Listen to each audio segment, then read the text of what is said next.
I Yeah. think definitely a lot there, but in terms of takeaways, it's like, I think of people that do giveaways like, hey, Mm, give me your email and sign up for a that's giveaway. true. Give me your phone number or your email and sign up for a giveaway. You Yeah, know, half the people that sign up for that, you could even say more, like three-quarters, don't even know what company is running the giveaway at the end of the exactly. day. It's just like a Yeah. poor way to set up your list. That is what we would refer to as like a moldy penny lead.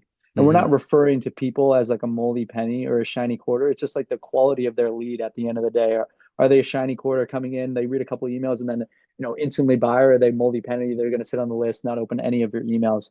So Yeah. we think of this all stems back to the lead magnet. How are you building the lead magnets? Are you just creating something free that they can just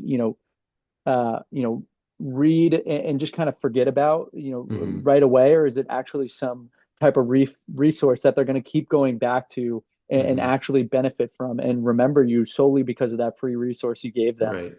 So I think Diego and I are at a point where we're trying to steer clients away from the standard like free ebook and like, hey, Hmm. maybe I just recorded this 30-minute sit down video about whatever your market is into and how they can go from product A to product Z or whatever, and Yeah. giving them some insane value in that, where they're actually it's worth putting in their email and they're going to remember you and they're going to want to learn more going forward, and they're that shiny quarter lead compared to the moldy penny.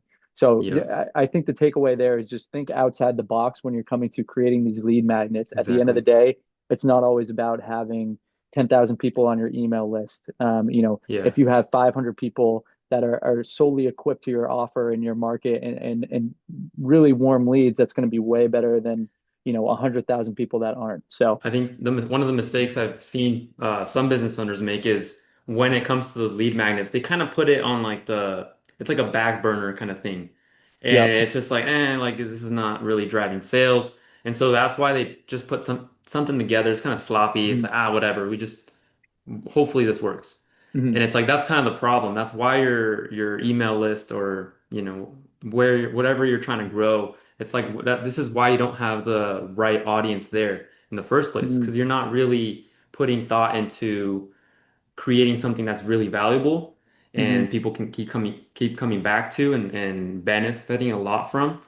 Uh, and dude, that all stems back to also just always being of service and like thinking about your market and wanting to help them because that's Mhm. just gonna all like it's gonna stack like the trust that they have in your product and you especially, and that's what's gonna get them returning to buy more of the other offers you offer, things like that. So Mhm. it's a no-brainer to put a lot of thought into serving your market, and that goes into the lead magnets. Of course, that goes into your products. Mhm. And yeah, and that's naturally gonna bring you those shiny quarters. I'd say Mhm. that it's just a no-brainer. Yeah. Another thing too, Mm. real quick, and then we can move on to the next question here. Um, you know, we talk about growing an email list. We talk about potentially using ManyChat on social media, which you're probably already familiar with.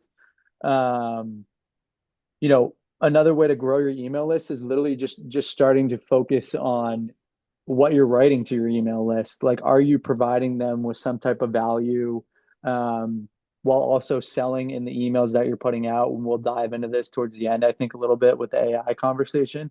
But Hmm. like, are you writing emails that are fun to read at the end of the day? Like, people want to.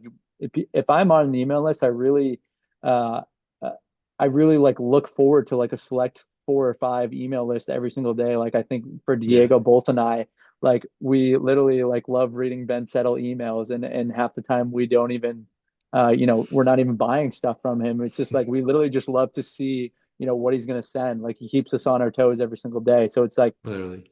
how can you create that for your offer, your market, whether it's talking about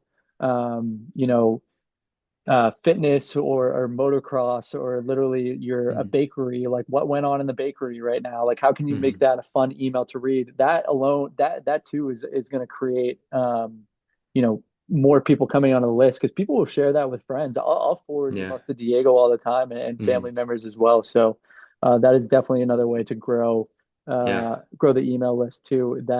And that's going to be a really shiny quarter as well because Hmm. referrals is the best way to make sales. I mean, Exactly. Diego and I can tell that from just from what we do for work. Like the best Yeah. clients of mine have always come from referrals. So, Hmm. and I think that that's true for every single business. So, Yeah. another way to grow the list there too.